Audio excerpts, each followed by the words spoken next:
형제와 여러분 안녕하세요. 오늘은 7월 27일 금요일 용서받은 여인의 큰 사랑이라는 제목으로 누가복음 7장 36절부터 50절까지를 묵상합니다. 36절 한 바리새인이 예수께 자기와 함께 잡수시기를 청하니 이에 바리새인의 집에 들어가 앉으셨을 때에 바리새인이 예수님에게 식사 초대를 하시고 예수님은 식사 초대를 응하셔서 바리새인 집에 들어가십니다. 그런데요, 어제 말씀 묵상을 보면 이 바리새인과 서기관들이 예수님과 세례 요한에 대한 비판을 합니다. 세례 요한은 너무 금욕적인 삶, 금식과 하여튼 그런 쪽을 넘어해서 귀신 들렸다고 하고, 예수님은 죄인과 세리들과 먹고 마신다고 해서 비판했지 않습니까? 그러니까 식사 교제에 대한 비판적인 시각을 갖고 있는 바리새인이 예수님을 초대했다는 것은 식사 교제는 이런 것이다, 이렇게 품격 있고 격이 있는 만남을 통해서 그 식사의 교제가 있다라는 것을 보여주려는 어떤 허세적인, 어떤 형식적인 어떤 그런 모습들을 한 바리새인이 보여주려고 했던 것 같습니다. 그런데 그때요, 37절 그 동네에 죄를 지은 한 여자가 있어 예수께서 바리새인의 집에 앉아 계심을 알고 향유 담은 옥합을 가지고 와서 38절 예수의 뒤로 그 발 곁에 서서 울며 눈물로 그 발을 적시고 자기 머리털로 닦고 그 발에 입 맞추고 향유를 부으니, 한 여인이 와서 죄를 지은 한 여인, 왜냐면 나중에 죄가 용서받았다 그랬기 때문에 죄를 지은 한 여인, 아니면 그 동네 사람들은 다 알고 있던 죄를 지은 여인일 수도 있고요. 그 여인이 와서 예수님 앞에 향유 옥합을 가져와서 거기에 옥합을 붓고 향유를 붓고 눈물로 입 맞추고 머리털로 닦고 예수님을 정성스럽게 섬겼습니다.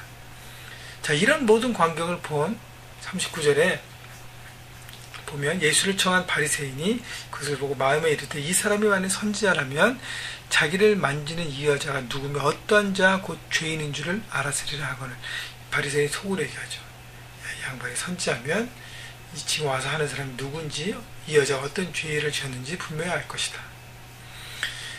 바리새인은 예수님을 선지자로 보고 또 선지자인지 아닌지도 확실치 않은 어떤 하나님의 아들 메시아 예수님의 그런 메시지와 그런 소문과 그런 능력의 말씀과 들었음에도 불구하고 하나의 선지자인지 아닌지도 모를 정도로 예수님을 격하했습니다.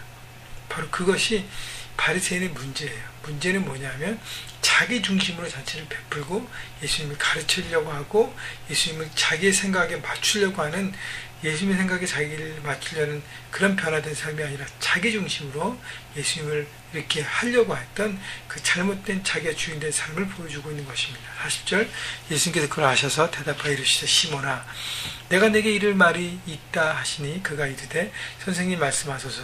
이르시되 빚 주는 사람에게 빚진 자가 둘이 있어 하나는 500데나리온을 졌고 하나는 50데나리온을 졌는데 갚을 것이 없으므로 둘 다 탕감하여 주었으니 둘 중에 누가 그를 더 사랑하겠느냐.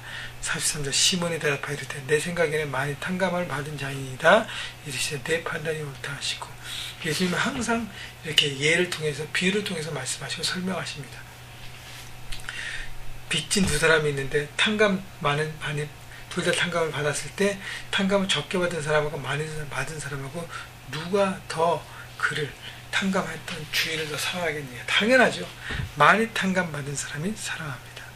여러분, 그런 말이 있어요. 죄가 깊은 곳에 은혜가 깊다. 그래서 큰 죄를 지고 더 많은 죄를 지고 더 깊은 죄를 진 사람에게 죄에서 용서를 받고 회복됐을 때 기쁨과 감사가 넘치는 것이고요. 또 하나는 같은 죄를 지었어도요, 그 죄에 대한 죄의식이 깊은 사람, 그것이 정말 큰 죄이고 하나님 앞에 용서받지 못한 죄이고 우리가 스스로 해결할 수 없다는 죄의식이 깊은 사람에게 은혜가 더 깊이 흐르고 있는 것입니다. 여러분, 우리가 작은 죄를 지나 큰 죄를 지나 다 뭐예요?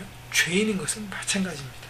그래서 그 죄에 대한 의식을 깊게 크게 내가 그 죄를 해결할 수 없다는 정말 자멸감과 정말 어떤 그런 낮아진 마음에 있을 때만 하나님의 십자가 은혜가 우리가 삶에 흐를 때 우리가 용서함 받은 것에 감격이 크고 기쁨과 감사가 넘치게 되는 것입니다.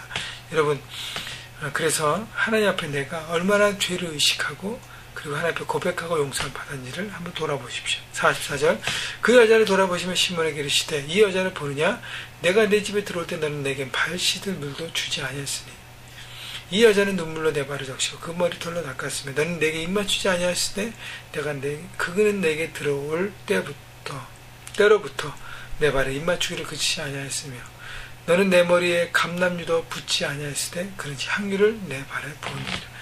자, 바리새인 시몬은 예수님을 초청해서 형식적인 대화와 만남으로 모든 걸 했습니다. 그러나 이 여인은 정말 기뻐함과 감격으로 자기가 할 수 있는 최선의 모습으로 표현으로 주님을 사모하고 사랑을 고백하고 나갔다는 것입니다. 여러분, 주님께서 우리 죄를 용서하셨던 것을 우리가 얼마나 기뻐하는지를 어떻게 표현하죠?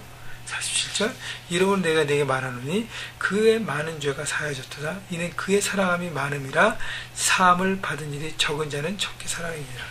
우리가 주님을 사랑한다고 고백하고 표현하고 주님 앞에 그렇게 내 삶을 드리는 모습을 행함으로 나가는 것의 모든 부분의 기초는 내가 주님 앞에 얼마나 죄사함을 받은 기쁨과 감격이 있냐는 것입니다. 아까도 얘기했지만 깊은 죄의식을 경험하십시오. 그래야 은혜를 받고 회복됨이 깊고 더 넓고 더 생명 넘치는 것입니다. 48절 이 여자에게 이르시되 내 죄사함을 받았니라 하시니 예수님께서 죄사함을 선포하십니다. 49절 함께 앉아있는 자들이 속으로 말하되 이가 누구에게 죄도 사하시는가 하더라. 예수께서 여자에게 이르시되 내 믿음이 너를 구원하였으니 평안에 가라 하시니라. 여러분 49절에 함께 앉아있는 사람들이 속으로 말하되 누구에게 죄도 사하는가. 다른 사람이 죄의 용서를 받는 것에 별로 기뻐하지 않는 것이에요. 여러분 내 죄가 용서받고 내 죄가 해결되는 것을 우리는 너무 기뻐합니다. 그러나 다른 사람의 죄가 용서받고 회복되고 기뻐하는 것을 우리가 함께 기뻐하지 못하는 것을 여러분 인식하십시오. 그래서 다른 사람의 죄 용서함도 우리가 함께 기뻐하고 함께 나눌 수 있는 넉넉한 마음, 함께 기뻐하는 마음이 있어야 될 것이고요. 그리고 정말 나는 주님 앞에 죄 사함을 받은 기쁨을 날마다 기억하고 감격하고 표현하고 있는가. 여러분 주일날 찬양하고 우리가 매일매일 묵상을 통해 주님 앞에 나오고 감사 찬양을 드리는 그 찬양의 깊이를 통해서 우리는 우리 주님의 죄사함을 고백할 수 있는 것입니다. 여러분 찬양을 통해서 기도를 통해서 또 우리의 삶을 통해서 주님 앞에 우리의 사랑을 보이십시오. 주님을 사랑하는 사람만이 말씀을 지키고 그 말씀대로 살아갑니다. 내가 어떻게 주님을 사랑하는 것을 표현하겠습니까? 내가 어떻게 주님의 죄 용서를 받은 것을 표현하겠습니까? 말씀을 잘 듣고 삶으로 표현하는 것입니다. 여러분 그렇기 때문에 하나님 말씀을 온전히 잘 묵상하시고 받아들이시고 취하시고 또 삶으로 적용하셔서 주님의 사랑을 고백하시는 죄 용서를 받은 여인처럼 그렇게 살아가시는 헌신자가 되시기를 또 들으시는 자가 되시기를 주님의 이름으로 축원합니다.